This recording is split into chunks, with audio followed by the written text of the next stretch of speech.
In 2032, scientists unlock a potion of small molecules that rewinds any body cell to its earliest totipotent state, a feat once thought impossible.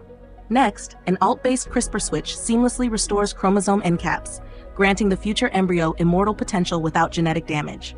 Self-driving labs, awake 24/7, orchestrate thousands of cloning trials daily. AI algorithms refine protocols faster than any human ever could. AI-guided droplet microfluidics screens millions of gene circuit combos in parallel, finding the perfect recipe for safe cell reprogramming. Before real embryos exist, virtual embryo models rehearse development, ensuring every genetic marker aligns with healthy growth. A quantum genome composer reads and refines the entire DNA blueprint, catching rare variants and optimizing epigenetic marks in seconds. Kirigami electronics cradle nascent organoids, letting researchers verify brain and organ precursors develop correctly for weeks.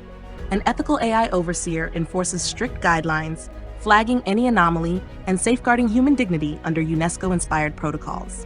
Finally, the embryo transfers to an extracorporeal bioreactor, an artificial womb proven in lambs, where it grows, heart-beating without a human host.